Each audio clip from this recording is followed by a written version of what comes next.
Reuben J. Antichrist, wandering Jew, a clutching hand open on his spine, stumps forward. Across his loins is slung a pilgrim's wallet, from which protrude promissory notes and dishonored bills. Aloft over his shoulder he bears a long boat-pole, from the hook of which the sudden, huddled mass of his only son, saved from Liffey waters, hangs from the slack of its breeches. A hobgoblin, in the image of Punch Costello, hip-shot, crook-backed, hydrocephalic, prognathic, with receding forehead and alley-sloper nose, tumbles in somersaults through the gathering darkness. All. What? The hobgoblin, his jaws chattering, capers to and fro, goggling his eyes, squeaking, kangaroo-hopping, with outstretched, clutching arms, then, all at once, thrusts his lipless face through the fork of his thighs. Il vient! C'est moi! L'homme qui rit! L'homme primigène! He whirls round and round with dervish howls. Sieur et dames, faites vos jeux! He crouches, juggling. Tiny roulette planets fly from his hand. Les jeux sont faits! The planets rush together, uttering crepitant cracks. Rien ne va! The planets, buoyant balloons, sail, swollen, up and away. He springs off into vacuum. Florrie, sinking into torpor, crosses herself secretly. The end of the world. A female tepid effluvium leaks out from her. Nebulous obscurity occupies space. Through the drifting fog without, the gramophone blares, over coughs and feet shuffling. Jerusalem, open your gates and sing, Hosanna. A rocket rushes up the sky and bursts. A white star falls from it, proclaiming the consummation of all things and second coming of Elijah. Along an infinite, invisible tightrope, taut from zenith to nadir, the end of the world, a two-headed octopus in Gillies kilts, Busby and tartan filibegs, whirls through the murk, head over heels in the form of the 3 legs of man.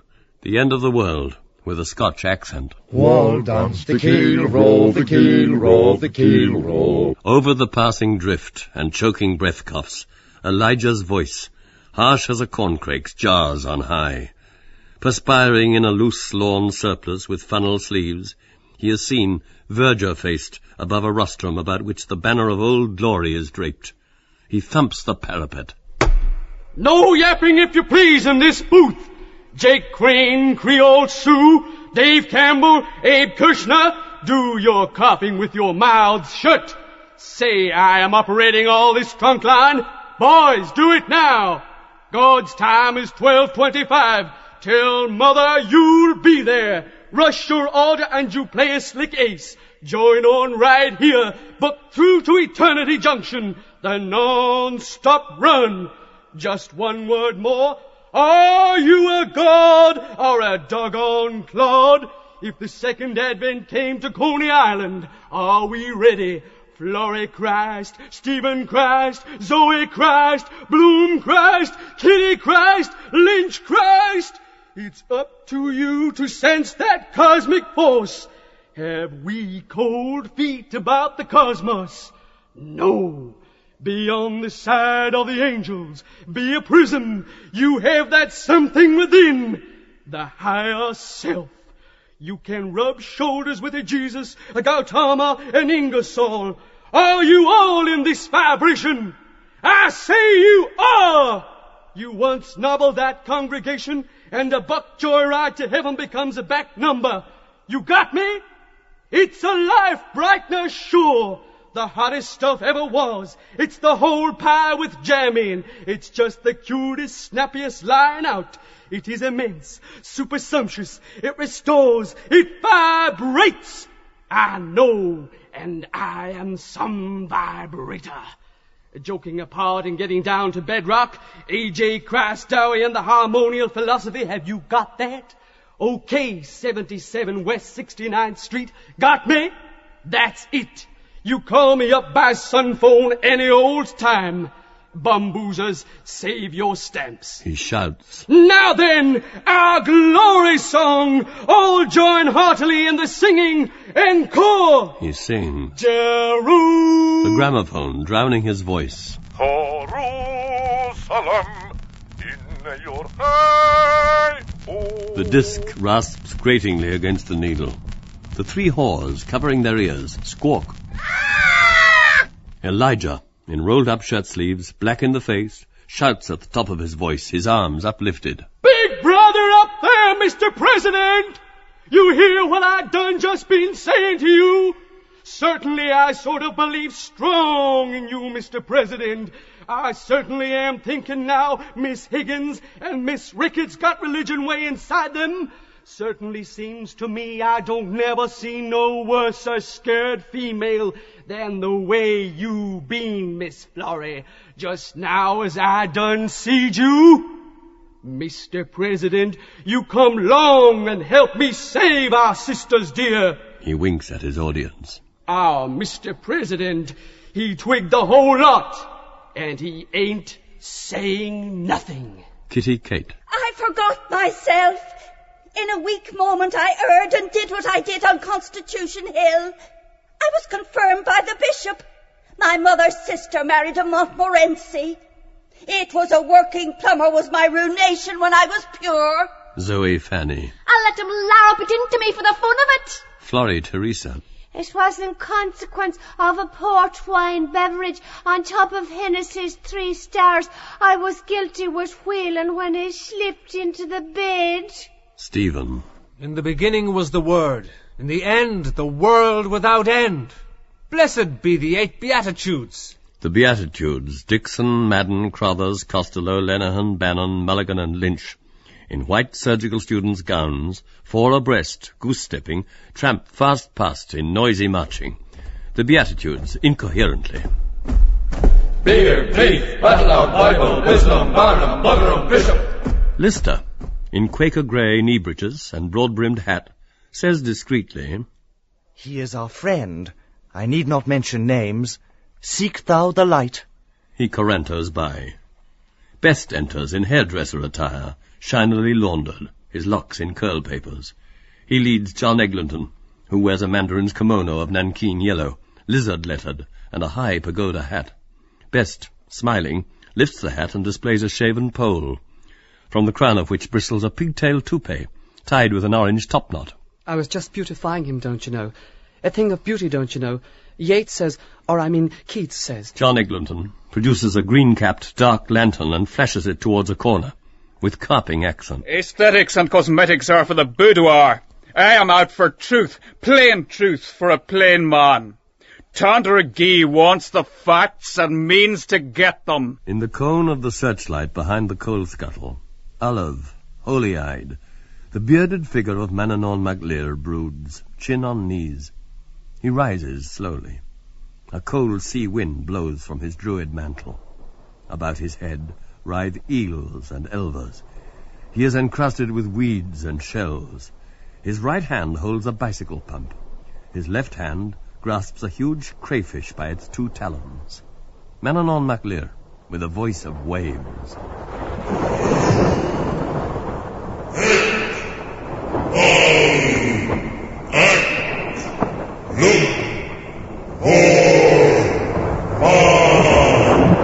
White Juggernaut of the gods, occult commander of Hermes, Trismegistus. With a voice of whistling sea wind.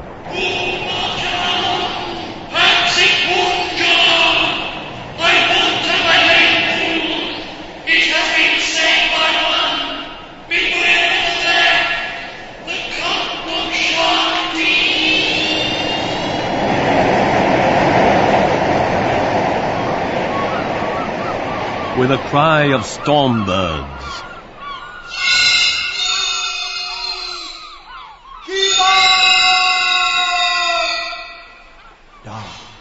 Hidden Father.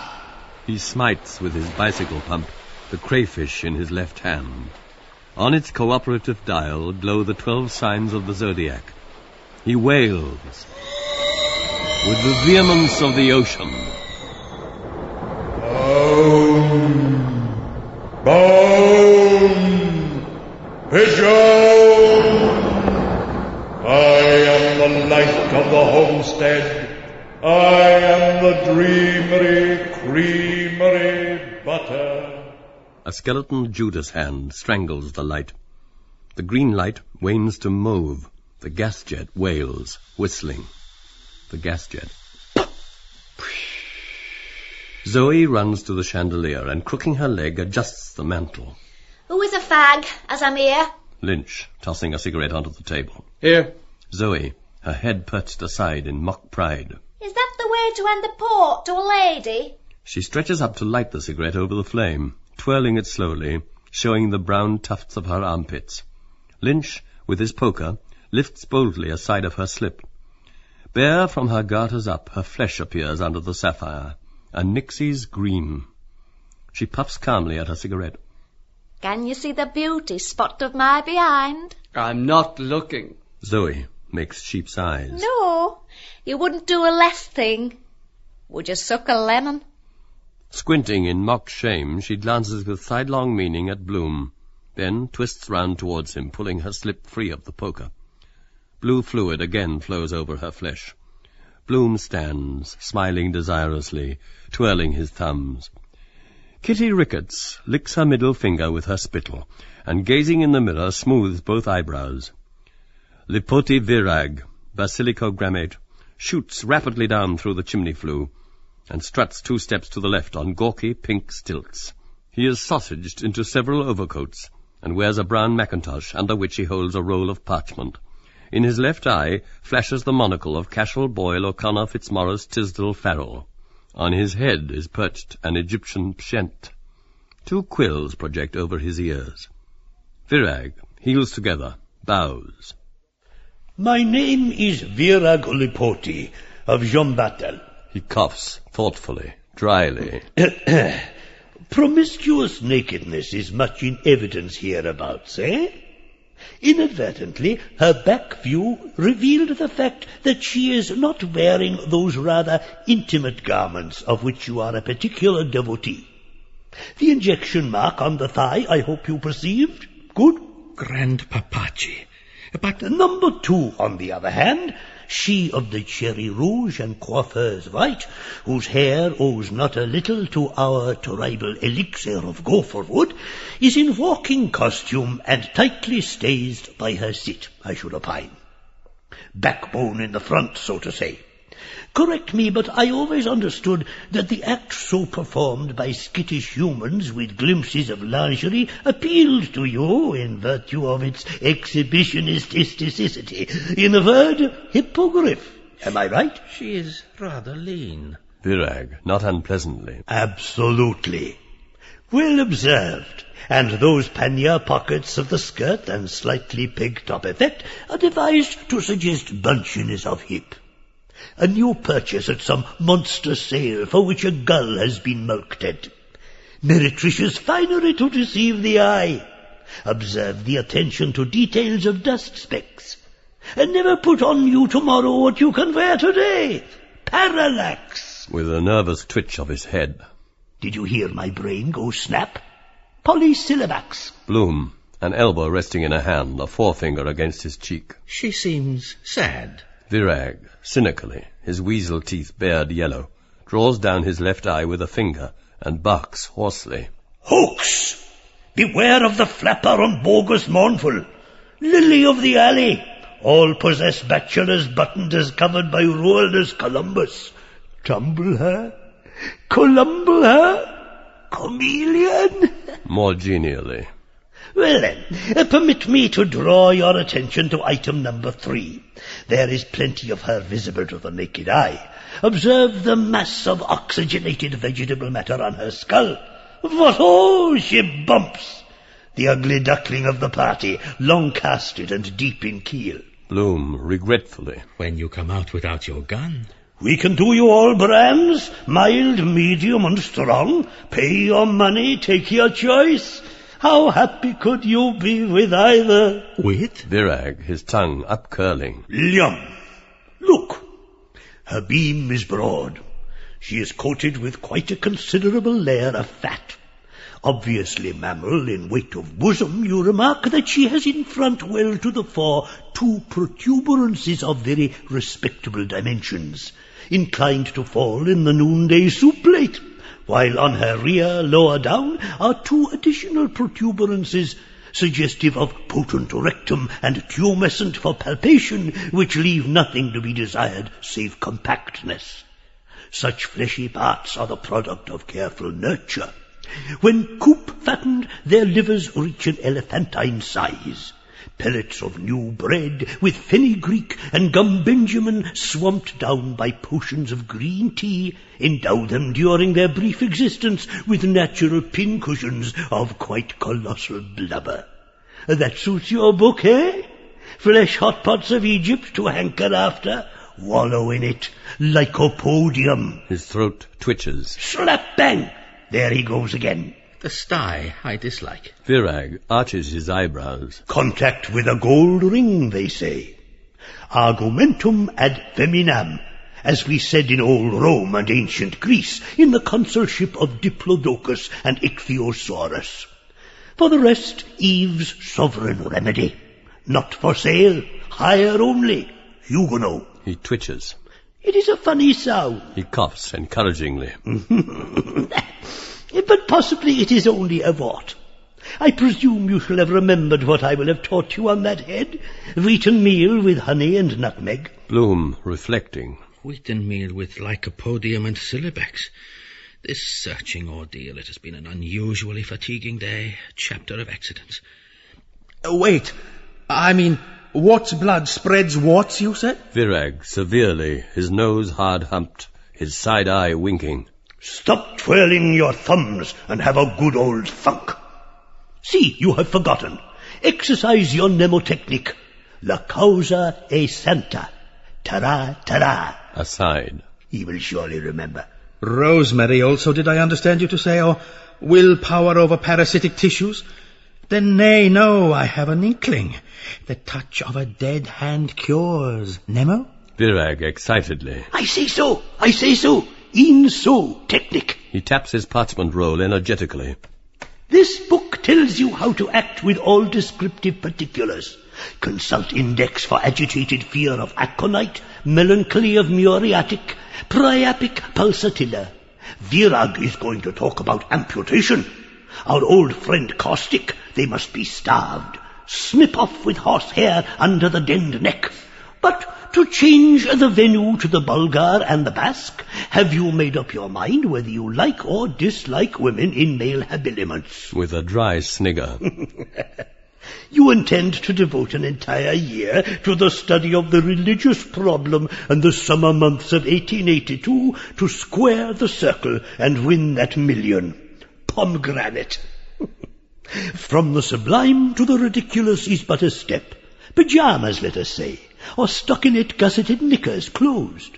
Or put we the case those complicated combinations, knickers? He crows derisively. Kikeriki! Bloom surveys uncertainly the 3 whores, then gazes at the veiled mauve light, hearing the ever-flying moth. I wanted then to have now concluded.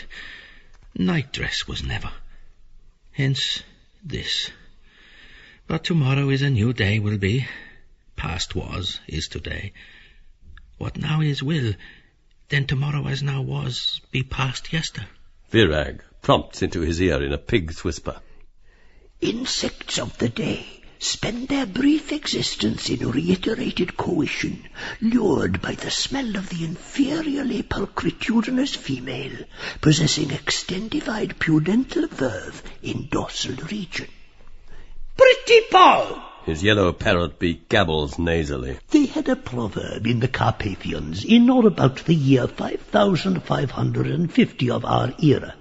1 tablespoonful of honey will attract friend Bruin more than 6 barrels of first-choice malt vinegar.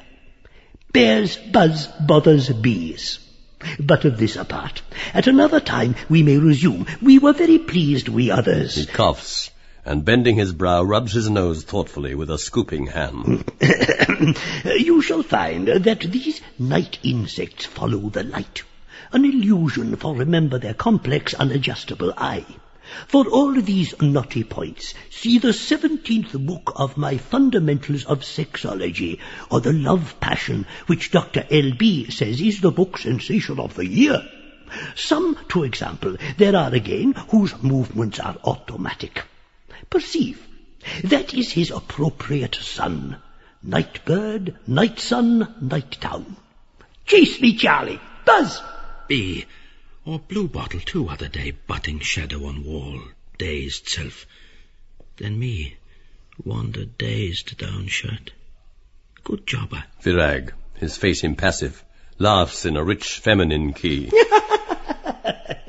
Splendid. Spanish fly in his fly, or mustard plaster on his dibble. He gobbles gluttonously with turkey wattles. Bubbly jock, where are we?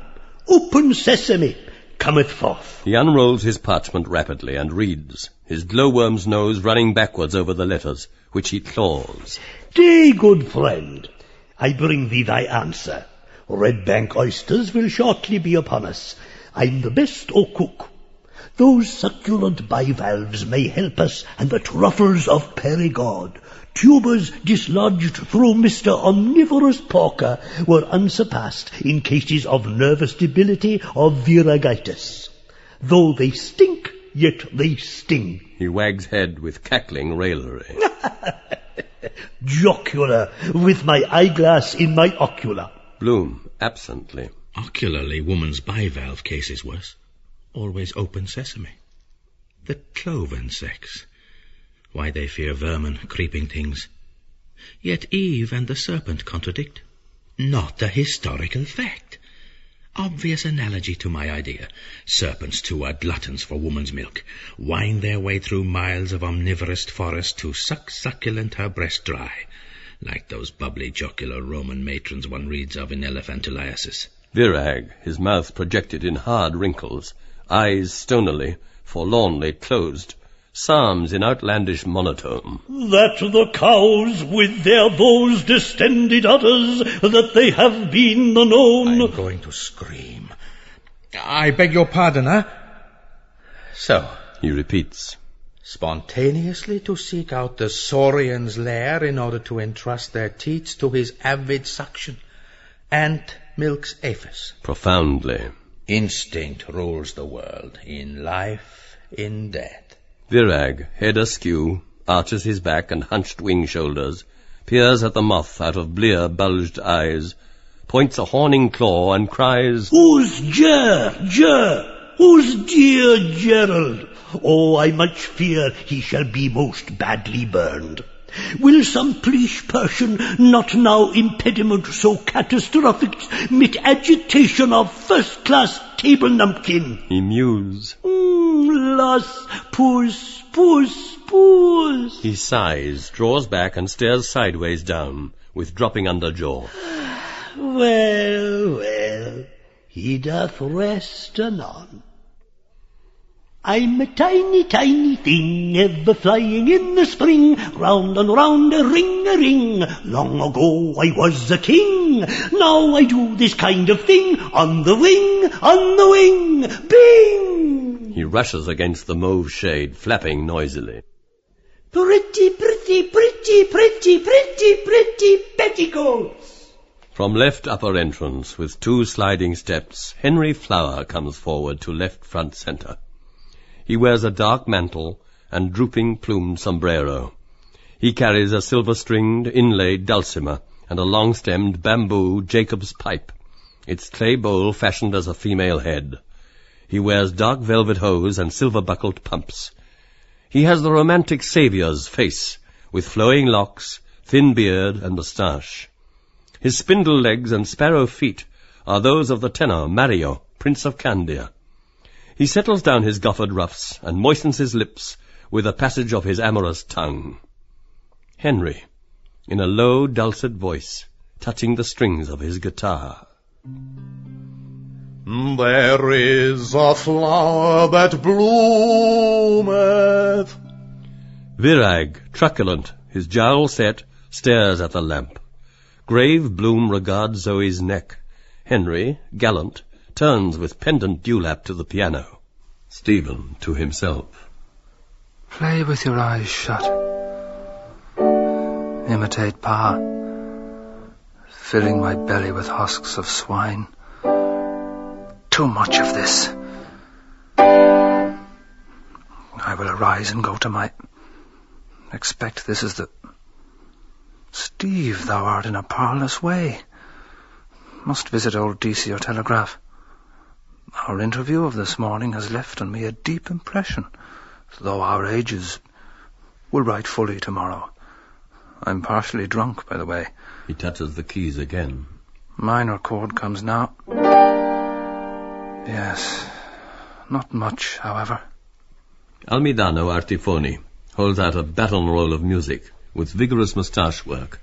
Artifoni. Non ci rifletta, lei rovina tutto. Florrie. Sing us something. Love's all sweet song. No voice. I am a most finished artist. Lynch, did I show you the letter about the lute? Florrie, smirking. The bird that can sing and won't sing. The Siamese twins, Philip drunk and Philip sober, two Oxford dons with lawnmowers, appear in the window embrasure. Both are masked with Matthew Arnold's face. Philip sober. Take a fool's advice. All is not well. Work it out with the butt end of a pencil, like a good young idiot. £3.12 you got. 2 notes, 1 sovereign, 2 crowns. If youth but knew. Mooney's en Ville, Mooney-sur-Mer, the Moira, Larches, Holles Street Hospital, Burke's, eh? I'm watching you. Philip drunk, impatiently. Oh, bosh, man, go to hell. I paid my way. Why could I find out about octaves? Reduplication of personality. Who was it told me his name? His lawnmower begins to purr. Ah, yes. Zoe Mu Sas Agapo. I've noticed never here before. When was it not Atkinson? His card. I have somewhere. Mac somebody. Unmac. I have it. He told me about, hold on, Swinburne, was it now? And the song? Spirit is willing, but the flesh is weak. Are you out of my note? You're like someone I knew once. Out of it now. To himself. Clever. Philip drunk and Philip sober. Their lawnmowers purring with a rigadoon of grass horns. Clever ever. Out of it. Out of it.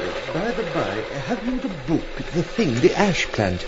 Yes, there it, yes. Clever ever. Out of it now. Keep in condition. Do like us. Zoe. There was a priest down here 2 nights ago to do his bit of business, with his coat buttoned up. You needn't try to hide, I says to him. I know you've a Roman collar. Virag. Perfectly logical from his standpoint. Fall of man. Harshly, his pupils waxing. To hell with the Pope.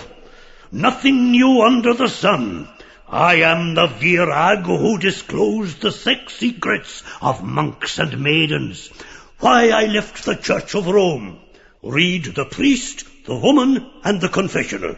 Penrose, flippity-gippet. He wriggles. Woman, undoing with sweet pewter her belt of rush rope, offers her all-moist yoni to man's lingam. Short time after, man presents woman with pieces of jungle meat. Woman shows joy and covers herself with feather skins. Man loves her yoni fiercely with big lingam, the stiff one. He cries. Coactus volui! Then giddy woman will run about. Strong man grasps woman's wrist. Woman squeals, bites, spucks. Man, now fierce angry, strikes woman's fat yagana. He chases his tail. Piff, puff, popo! He stops, sneezes. He worries his butt. Lynch. I hope you gave the good father a penance. 9 glorious for shooting a bishop. Zoe spouts walrus smoke through her nostrils. He couldn't get a connection. Only, sensation. A dry rush. Poor man. Zoe, lightly. Only for what happened him. How? Virag, a diabolic rictus of black luminosity contracting his visage, cranes his scraggy neck forward. He lifts a moon-calf nozzle and howls. Verflucht go him! He had a father, 40 fathers. He never existed. Pig God. He had 2 left feet. He was Judas Zacchaeus, a Libyan eunuch, the Pope's bastard. He leans out on tortured forepaws, elbows bent rigid, his eye agonizing in his flat skull neck, and yelps over the mute world. A son of a whore! Apocalypse! Kitty. And Mary Shorthaw, that was in the lock with the pox she got from Jimmy Pigeon in the Blue Caps, had a child orphan that couldn't swallow and was smothered with convulsions in the mattress, and we all subscribed for the funeral. Philip drunk, gravely. Qui vous a mis dans cette fichue position, Philippe? Philip sober, gaily. C'était le sacré pigeon, Philippe. Kitty unpins her hat and sets it down calmly, patting her henna hair. And a prettier, a daintier head of winsome curls was never seen on a horse's shoulders. Lynch puts on her hat. She whips it off. Lynch laughs. And to such delights as Mechnikov inoculated anthropoid apes. Florrie nods. Locomotor a taxi. Zoe, gaily. Oh, my dictionary. 3 wise virgins. Virag, ague-shaken, profuse yellow spawn foaming over his bony epileptic lips. She sold love philters, white wax, orange flower. Panther, the Roman centurion, polluted her with his genitories. He sticks out a flickering, phosphorescent scorpion tongue, his hand on his fork. Messiah! He burst her tympanum. With gibbering baboon's cries, he jerks his hips in the cynical spasm. Hick, heck, heck, huck, huck, gok, gok. Ben Jumbo Dollard, rubicund, muscle-bound, hairy-nostrilled, huge-bearded, cabbage-eared, shaggy-chested, shock-maned, fat-papped, stands forth, his loins and genitals tightened into a pair of black bathing bag-slops. Ben Dollard, knackering castanet bones in his huge padded paws, yodels jovially in bass barrel tone. When love absorbs my heart and soul. The virgins, Nurse Kellen and Nurse Quigley, burst through the ringkeepers and the ropes and mob him with open arms. The virgins, gushingly. Big Ben! Ben McCree! A voice. Hold that fellow with the bad breeches! Ben Dollard smites his thigh in abundant laughter. Hold him now! Henry, caressing on his breast a severed female head, murmurs, Mine heart, mine love. He plucks his lute strings. When first I saw... Virag, sloughing his skins, his multitudinous plumage molting. Rats! He yawns, showing a coal-black throat, and closes his jaws by an upward push of his parchment roll. After having said which, I took my departure. Farewell, fare thee well, Drek. Henry Flower combs his moustache and beard rapidly with a pocket comb, and gives a cow's lick to his hair. Steered by his rapier, he glides to the door, his wild harp slung behind him. Virag reaches the door in 2 ungainly still hops, his tail cocked, and deftly claps sideways on the wall a pus-yellow flybill, butting it with his head. The flybill. K11. Post no bills. Strictly confidential. Dr. High Franks. Henry. All is lost now. Virag unscrews his head in a trice and holds it under his arm. Virag's head. Quack! Exeunt, severally. Stephen, over his shoulder to Zoe. You would have preferred the fighting parson who founded the Protestant error. But beware Antisthenes, the dog sage, and the last end of Area Ceresiacus, the agony in the closet. Lynch. All one and the same God to her. Stephen, devoutly. And sovereign lord of all things. Florrie to Stephen. I'm sure you are a spoiled priest. Or a monk. He is.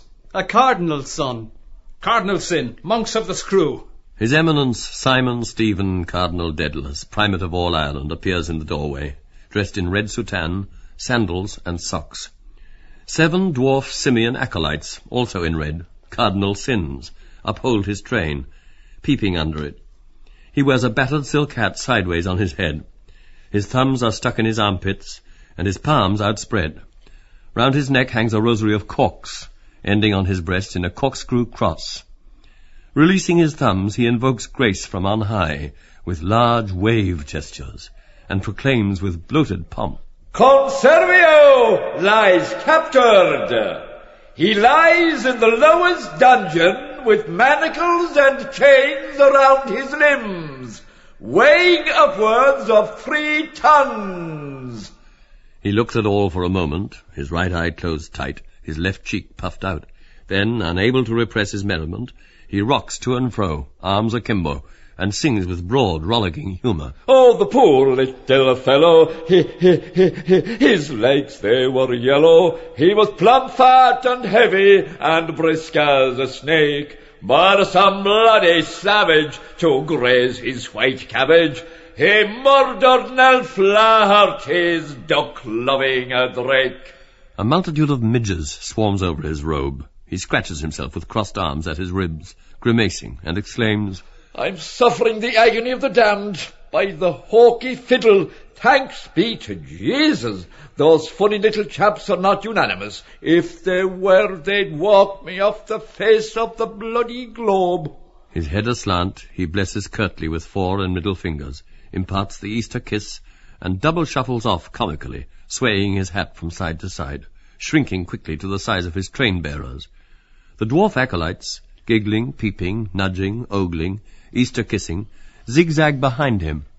His voice is heard mellow from afar, merciful, male, melodious. Shall carry my heart to thee, shall carry my heart to thee, and the breath of the balmy night shall carry my heart to thee.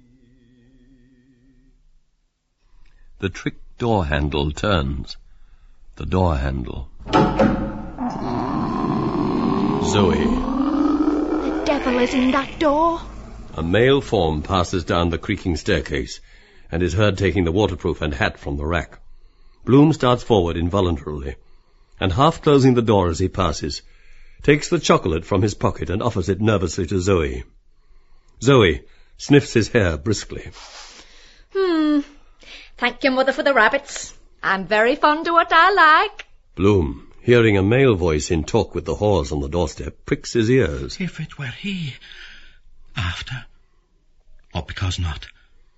Or the double event. Zoe tears open the silver foil. Fingers was made before forks. She breaks off and nibbles a piece, gives a piece to Kitty Ricketts, and then turns kittenishly to Lynch. No objection to French lozenges? He nods. She taunts him. Have it now. Oh, wait till you get it. He opens his mouth, his head cocked. She whirls the prize in left circle. His head follows. She whirls it back in right circle. He eyes her. Catch. She tosses a piece. With an adroit snap, he catches it and bites it through with a crack. Kitty, chewing. The engineer I was with at the bazaar does have lovely ones, full of the best liqueurs, and the viceroy was there with his lady. The gas we had on the Tofts hobby horses. I'm giddy still. Bloom, in Svengali's fur overcoat, with folded arms and Napoleonic forelock, frowns in ventriloquial exorcism, with piercing eagle glance towards the door.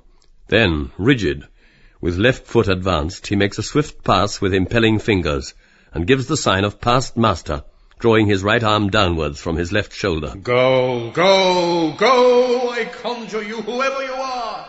A male cough and tread are heard passing through the mist outside. Bloom's features relax. He places a hand in his waistcoat, posing calmly. Zoe offers him chocolate. Bloom solemnly. Thanks. Do as you're bid. Here. A firm heel-clacking is heard on the stairs. Bloom takes the chocolate. Aphrodisiac? But I thought it vanilla calms, or memo, confused light confuses memory. Red influences lupus. Colours affect women's characters, any they have. This black makes me sad. Eat and be merry for tomorrow. He eats. Influence taste too, mauve. But it's so long since I... Seems new. Afro. That priest must come. Better late than never. Try truffles at Andrews. The door opens. Bella Cohen, a massive whore mistress, enters. She is dressed in a 3/4 ivory gown, fringed round the hem with tasselled selvage, and cools herself, flirting a black horn fan like Minnie Hauck in Carmen. On her left hand are wedding and keeper rings. Her eyes are deeply carboned. She has a sprouting moustache. Her olive face is heavy, slightly sweated and full-nosed, with orange-tainted nostrils. She has large, pendant, beryl eardrops. Bella. My word. I'm all of a muck sweat. She glances around her at the couples. Then her eyes rest on Bloom with hard insistence. Her large fan winnows wind towards her heated face, neck, and embonpoint. Her falcon eyes glitter. The fan, flirting quickly, then slowly. Married, I see. Yes, partly. I have mislaid. The fan, half opening, then closing. And the missus is master. Petticoat government. Bloom looks down with a sheepish grin. That is so. The fan, folding together, rests against her eardrop. Have you forgotten me? Yes. Yo! The fan, folded akimbo against her waist. Is me who was you dream before? Was then she him you are since knew? Am all them and the same now, we?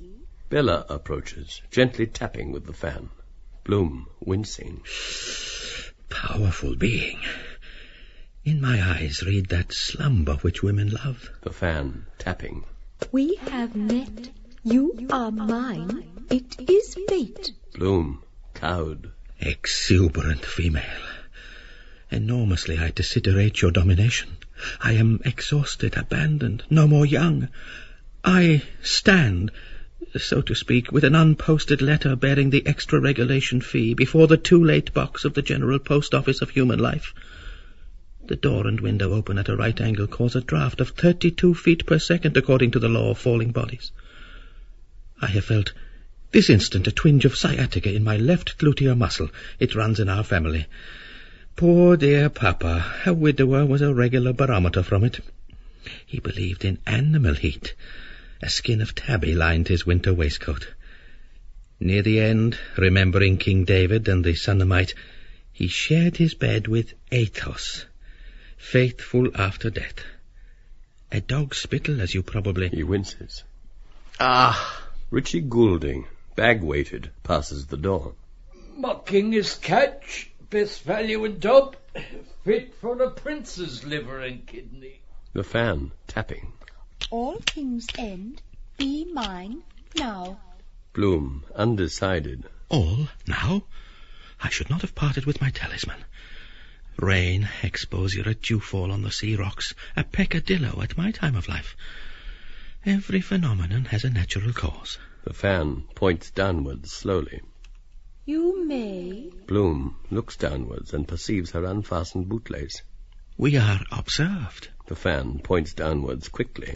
You must. Bloom, with desire, with reluctance. I can make a true black knot. Learned when I served my time and worked the mail order line for Kellett's. Experienced hand. Every knot says a lot. Let me, in courtesy. I knelt once before today. Ah!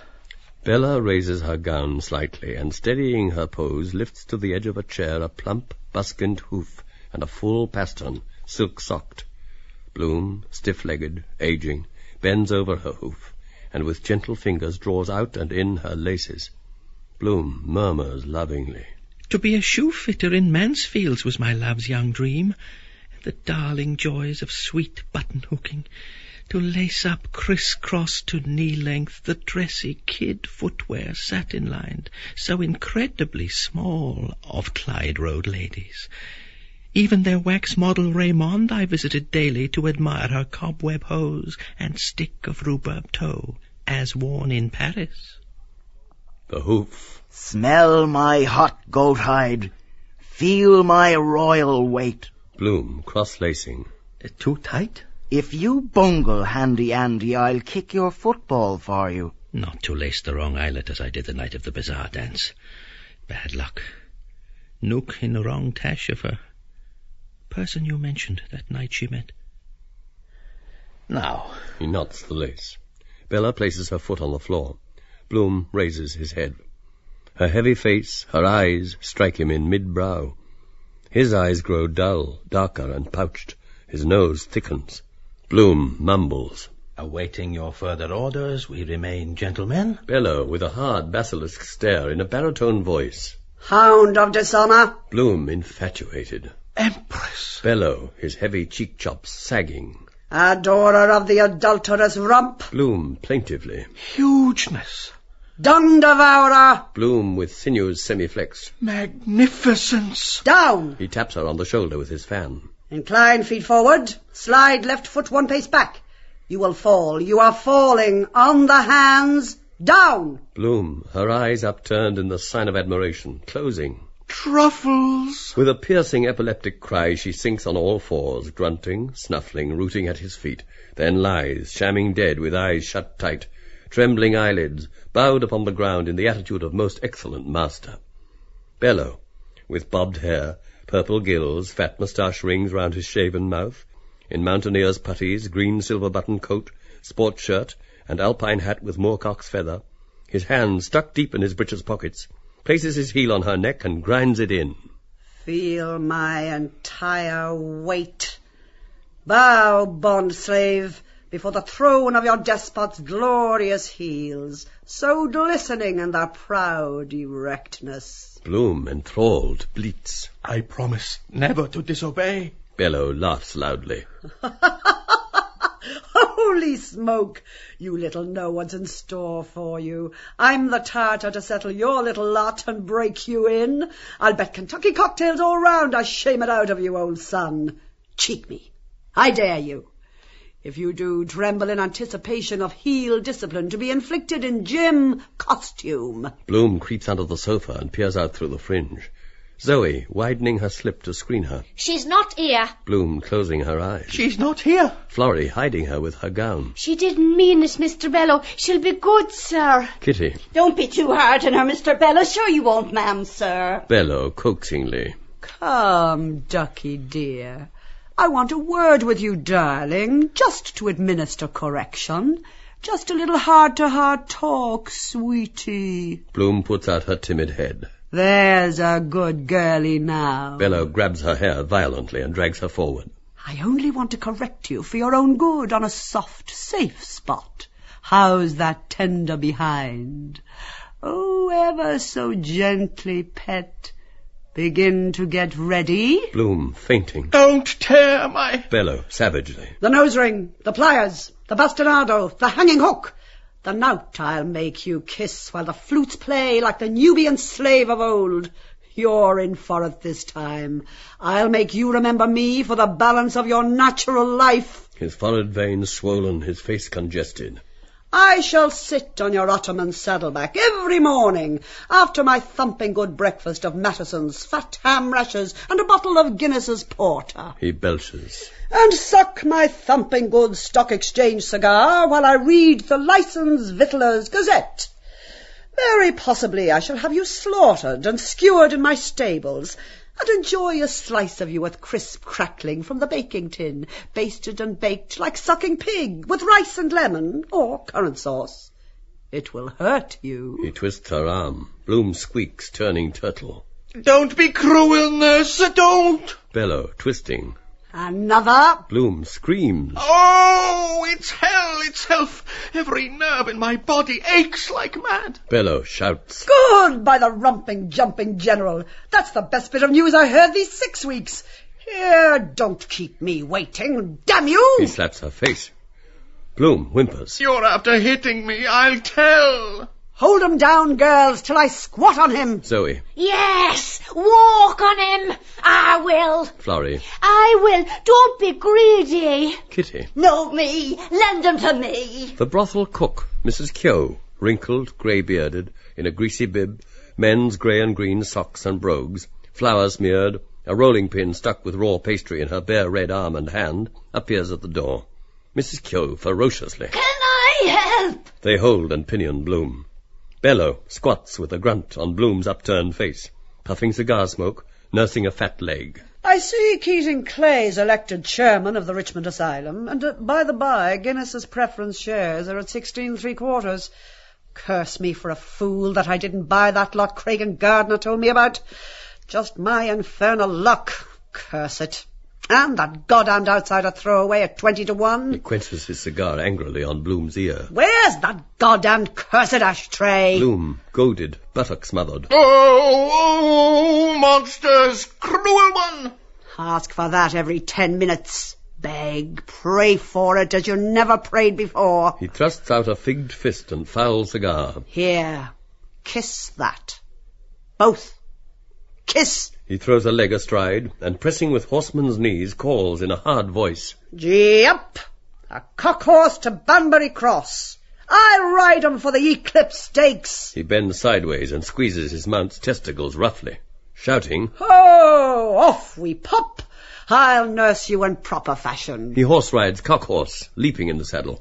The lady goes a pace, and the coachman goes a trot, and the gentleman goes a gallop, a gallop, a gallop, a gallop. Florrie pulls at Bello. Let me on him now. You had enough. I asked before you. Zoe pulling at Florrie. Me! I am not finished with him yet, succoress. Bloom stifling. Can't! Well, I'm not. Wait. He holds in his breath. Oh, curse it. Here, this bung's about burst. He uncorks himself behind, then, contorting his features, farts loudly. Take that. He recorks himself. Yes, by jingo. 16 3/4. Bloom, a sweat breaking out over him. Not man. He sniffs. Woman. Bello stands up. No more blow hot and cold. What you longed for has come to pass. Henceforth you are unmanned, and mine in earnest, a thing under the yoke. Now for your punishment, Frock. You will shed your male garments, you understand, Ruby Cohen, and don the shot silk luxuriously rustling over head and shoulders, and quickly too. Bloom shrinks. Silk, mistress said. Oh, crinkly, scrapey, must I touch it with my nails? Bello points to his whores. As they are now, so will you be. Wigged, singed, perfume sprayed, rice powdered, with smooth shaven armpits. Tape measurements will be taken next to your skin. You will be laced with cruel force into vice-like corsets of soft dove coutil, with whalebone busk to the diamond-trimmed pelvis, or the absolute outside edge, while your figure, plumper than when at large, will be restrained in net-tight frocks, pretty 2-ounce petticoats and fringes, and things stamped, of course, with my house flag, creations of lovely lingerie for Alice, and nice scent for Alice. Alice will feel the pull-pull. Martha and Mary will be a little chilly at first in such delicate thigh casing, but the frilly flimsiness of lace round your bare knees will remind you... Bloom, a charming soubrette with dauby cheeks, mustard hair, and large male hands and nose, leering mouth. I tried her things on only once, a small prank in Holles Street. When we were hard up, I washed them to save the laundry bill. My own shirts I turned. It was the purest thrift. Bello jeers. Little jobs that make mother pleased, eh? And showed off coquettishly on your domino at the mirror, behind close-drawn blinds, your unskirted thighs and he-goat's udders, in various poses of surrender, eh? Oh, I have to laugh. That second-hand black opera top shift and short trunk-leg naughties all split up the stitches at her last rape that Mrs. Miriam D'Andrade sold you from the Shelburne Hotel, eh? Miriam, black, demi-mondaine. Bello guffaws. Christ! Christ almighty, it's too tickling, this. You were a nice-looking Miriam when you clipped off your backgate hairs and lay swooning in the thing across the bed as Mrs. d'Andrade, about to be violated by Lieutenant Smythe, Mr. Philip Augustus Blockwell, MP, Signor Laci d'Aremo, the robust tenor, Blue-Eyed Bert, the lift boy, Henry Flurry of Gordon Bennett fame, Sheridan, the quadroon Croesus, the varsity wet bob 8 from Old Trinity, Ponto, her splendid Newfoundland and Bobs, Dowager Duchess of Manor Hamilton. He guffaws again. Christ, wouldn't it make a Siamese cat laugh? Bloom, her hands and features working. It was Gerald converted me to be a true corset lover when I was female impersonator in the high school play Vice Versa. It was dear Gerald. He got that kink, fascinated by Sister Stays. Now, dearest Gerald uses pinky grease paint and gills his eyelids. Cult of the beautiful. Bello, with wicked glee. Beautiful. Give us a breather. When you took your seat with womanish care, lifting your billowy flounces on the smooth worn throne. Science, to compare the various joys we each enjoy. Earnestly. And really, it's better the position, because I often used to wet. Bello, sternly. No insubordination. The sawdust is there in the corner for you. I gave you strict instructions, didn't I? Do it standing, sir. I'll teach you to behave like a gentleman if I catch a trace on your swaddles. Aha! By the house of the Dorans you'll find I'm a martinet. The sins of your past are rising against you. Many. Hundreds. The sins of the past, in a medley of voices. He went through a form of clandestine marriage with at least one woman in the shadow of the Black Church.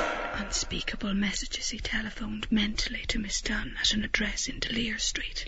While he presented himself indecently to the instrument in the call box. By word and deed, he encouraged a nocturnal strumpet to deposit fecal and other matter in an unsanitary outhouse attached to empty premises. In 5 public conveniences he wrote penciled messages offering his nuptial partner to all strong-membered males.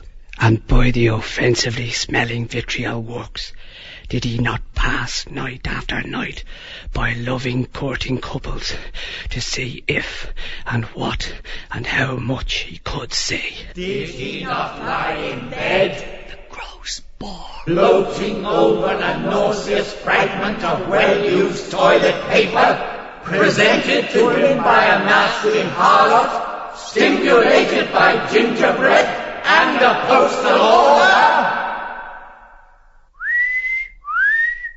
Bello whistles loudly. Say, what was the most revolting piece of obscenity in all your career of crime? Go the whole hog. Puke it out. Be candid for once. Mute, inhuman faces throng forward, leering, vanishing, gibbering. Booloo-hoon, Poldy-cock, Bootlaces a penny, Cassidy's hag, blind stripling, Larry rhinoceros, the girl, the woman, the whore, the other, the... Don't ask me. Our mutual faith. Pleasant Street, I only caught the half of the... I swear on my sacred oath. Bello peremptorily. Answer, repugnant wretch. I insist on knowing. Tell me something to amuse me. Smut, or a bloody good ghost story, or a line of poetry. Quick, quick, quick. Where? How? What time? With how many? I give you just 3 seconds. 1, 2, 3... Bloom, docile, gurgles. I re-pug-nosed in re-repugnant... Bello imperiously. Oh, get out, you skunk. Hold your tongue. Speak when you're spoken to. Bloom bows. Master, mistress, a man-tamer. He lifts his arms. His bangle bracelets fall. Bello satirically. By day you will souse and bat our smelling underclothes, also when we ladies are unwell, and swab out our latrines with dress pinned up and a dishclout tied to your tail. Won't that be nice? He places a ruby ring on her finger.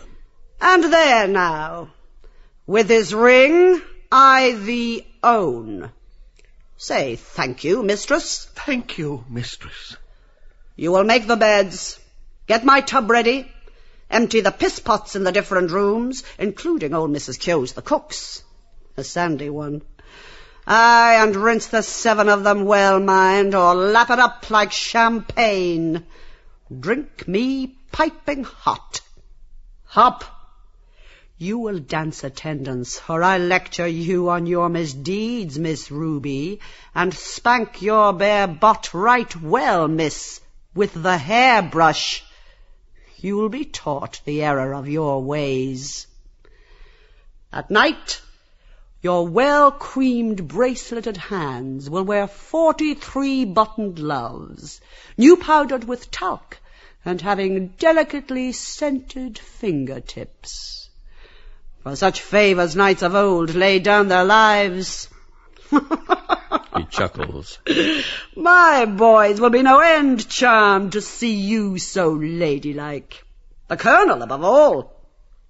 When they come here the night before the wedding to fondle my new attraction in gilded heels. First, I'll have a go at you myself. A man I know on the turf named Charles Alberta Marsh. I was in bed with him just now, and another gentleman out of the Hanaper and Petty Bag Office is on the lookout for a maid-of-all-work at a short knock. Swell the bust, smile, droop shoulders. What offers? He points. For that lot, trained by owner to fetch and carry, basket in mouth. He bares his arm and plunges it elbow deep in Bloom's vulva. There's fine depth for you. What, boys? That give you a hard-on? He shoves his arm in a bidder's face. Here, wet the deck and wipe it round. A bidder. A florin. Dillon's lackey rings his handbell. A voice. 1 and 8pence too much. The lackey. Bang! Charles Alberta Marsh. Must be virgin, good breath, clean. Bellow gives a rap with his gavel. 2 bar. Rock-bottom figure and cheap at the price. 14 hands high. Touch and examine she's points. Handle for him. This downy skin, these soft muscles, this tender flesh. If I had only my gold piercer here. And quite easy to milk. 3 new laid gallons a day. A pure stock getter due to lay within the hour. His sire's milk record was 1,000 gallons of whole milk in 40 weeks. Whoa, my jewel, beg up, whoa! He brands his initial C on Bloom's croup. So, warranted Cohen. What advance on 2 bob, gentlemen? A dark-visaged man in disguised accent. 100 pund sterling. Voices subdued. For the Caliph Harun al-Rashid. Bellow gaily. Right, let them all come.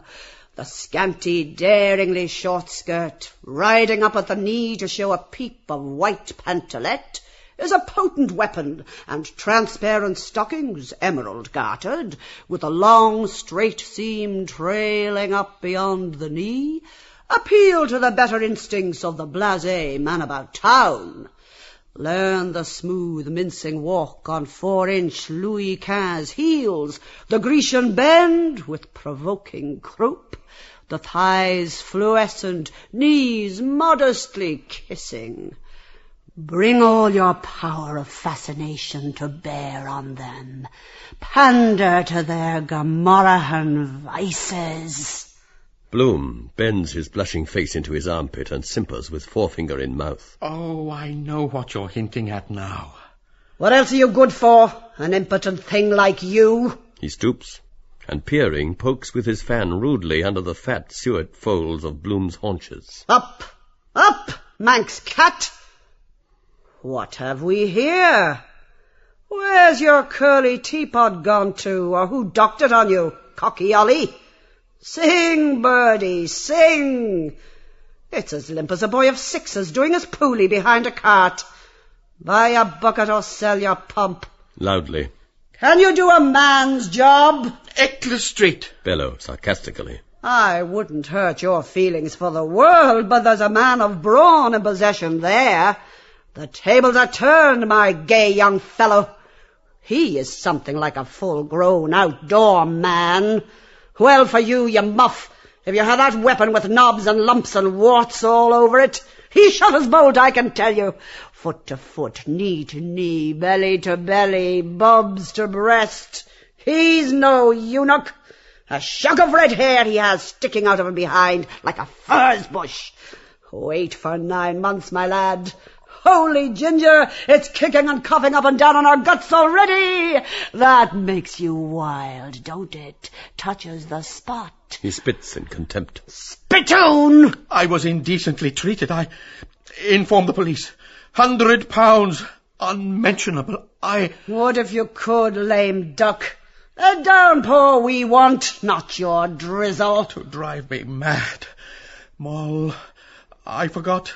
Forgive, Moll. We still... Bellow, ruthlessly. No, Leopold Bloom. All is changed by woman's will since you slept horizontal in Sleepy Hollow your night of 20 years. Return and see. Old Sleepy Hollow calls over the world. Rip Van Winkle! Rip Van Winkle! Bloom, in tattered moccasins, with a rusty fowling piece, tiptoeing, finger-tipping, his haggard, bony, bearded face peering through the diamond panes, cries out, I see her! It's she! The first night at Matt Dillon's. But that dress, the green, and her hair is dyed gold, and he... Bellow laughs mockingly. That's your daughter, you owl, with a Mullingar student. Millie Bloom, fair-haired, green-vested, slim-sandalled, her blue scarf in the sea wind simply swirling, breaks from the arms of her lover and calls, her young eyes wonder-wide. My, it's Papley! But, oh, Papley, how old you've grown! Changed, eh? Our whatnot, our writing table where we never wrote, Aunt Hegarty's armchair, our classic reprints of old masters. A man and his men friends are living there in clover. The Cuckoo's Rest. Why not? How many women had you, say? Following them up dark streets, flat-foot, exciting them by your smothered grunts. What? You male prostitute? Blameless dames with parcels of groceries. Turn about. Sauce for the goose, my gander, oh. Bellow, cuttingly. Their heel marks will stamp the brusselette carpet you bought at Wren's auction. In their horseplay with Mull the Rump to find the buck flea in her breeches, they will deface the little statue you carried home in the rain for art's sake. They will violate the secrets of your bottom drawer. Pages will be torn from your handbook of astronomy to make them pipe spills. And they will spit in your 10-shilling brass fender from Hampton Leadham's. 10 and 6. The act of low scoundrels. Let me go. I will return. I will prove. A voice. Swear! Bloom clenches his fists and crawls forward, a bowie knife between his teeth. As a paying guest or a kept man? Too late. You have made your second-best bed, and others must lie in it. Your epitaph is written. You are down and out, and don't you forget it, old bean. Justice. All Ireland versus one has nobody. He bites his thumb. Die and be damned to you if you have any sense of decency or grace about you. I can give you a rare old wine that'll send you skipping to hell and back. Sign a will, and leave us any coin you have. If you have none, see you damn well get it, steal it, rob it. We'll bury you in our shrubbery jakes, for you'll be dead and dirty with old Cuck Cohen, my step-nephew I married, the bloody old gouty procurator and sodomite with a crick in his neck, and my other 10 or 11 husbands, whatever the buggers' names were, suffocated in the one cesspool. He explodes in a loud, phlegmy laugh. We'll manure you, Mr. Flower. He pipes scoffingly. Bye-bye, Poldy. Bye-bye, Papley. Bloom clasps his head. My willpower Memory, I have sinned, I have suffered. He weeps tearlessly. Bello sneers. Cry, babby. Crocodile tears.